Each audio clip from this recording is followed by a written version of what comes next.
The sun had barely risen over the endless fields of golden wheat when Jackson Mercer, the rancher, stepped out of his small cabin.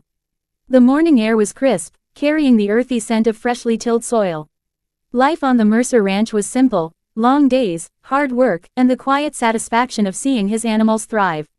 Yet, despite the routine, Jackson always felt a restless tension in his chest, as if the land itself whispered warnings he could not quite understand.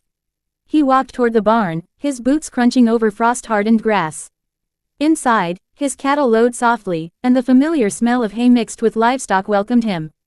Jackson's hands, calloused and strong from years of labor, moved quickly and efficiently, feeding, grooming, and checking each animal.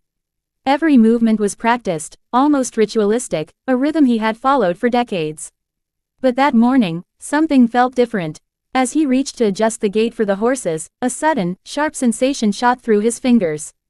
He looked down and saw a strange mark on his palm, reddish and raw, almost as if he had burned himself. He rubbed it, confused, but the pain lingered. "Weird," he muttered. "Must have been a splinter or something." Shrugging it off, he continued his chores, but a subtle unease began to crawl over him. By midday, the sky had turned a clear, blinding blue, and Jackson decided to take a break. Sitting on the old wooden fence, he watched his horses graze. But then he noticed one of the mares acting oddly, stomping her hoof nervously. Jackson approached, gently placing his hands on her flank, but she recoiled violently, throwing him backward.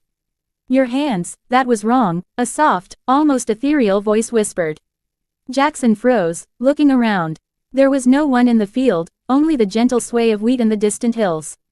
Shaking his head, he rubbed his eyes. "I must be imagining things," he muttered. But the voice came again, clearer this time, echoing in his mind. "Your hands, that was wrong." Fear prickled at the edges of his awareness. Jackson tried to rationalize it, stress, exhaustion, but the sensation was undeniable. His hands, the very instruments of his life's work, seemed tainted. That evening, as he returned to the cabin, Jackson noticed his reflection in the cracked kitchen window. His hands looked different, pale, almost translucent, with strange veins that glowed faintly under the dim light.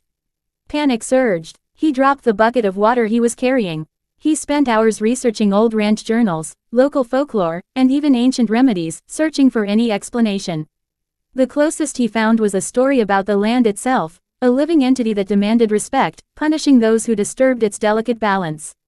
But Jackson had always worked with care. He hadn't taken more than he needed, hadn't harmed his animals. What could have provoked this? That night, sleep eluded him. The wind outside whispered through the cracks of the cabin, and every rustle of leaves made him jump. Around midnight, a low growl echoed from the barn.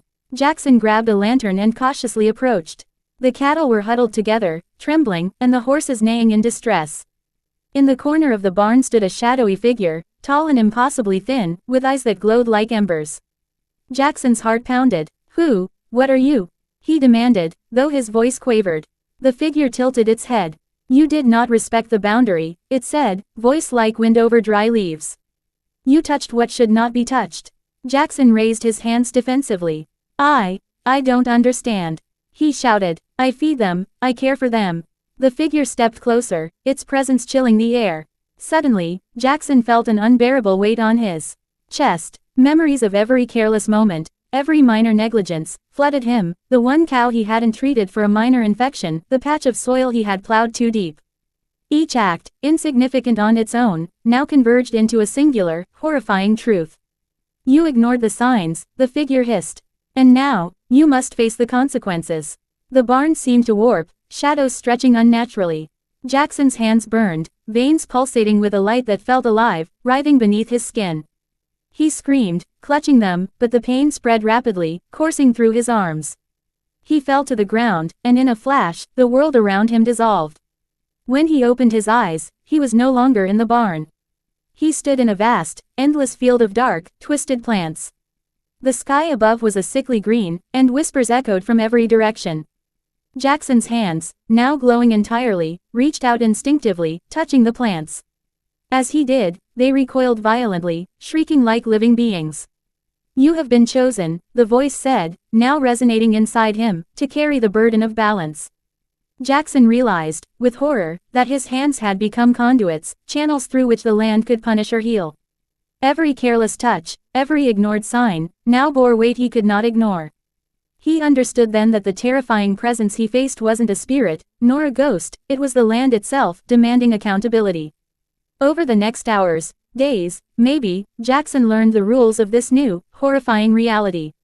Every step he took, every movement of his hands, affected the twisted, nightmarish landscape. Mistakes caused growths that shrieked, wrong touches created storms, and moments of care and respect nurtured life. He was no longer merely a rancher, he had become a guardian, bound to the land by a responsibility far greater than he had ever imagined. Eventually, when he awoke back in his barn, the dawn had broken once again. The cattle were calm, the horses grazing peacefully. His hands were back to normal, or almost normal, but the memory of what had happened remained vivid, a warning etched into his soul. Jackson knew life on the Mercer ranch would never be simple again. Every action, every touch, carried weight. And deep down, he understood the truth, the terrifying experience had not ended. It had only begun.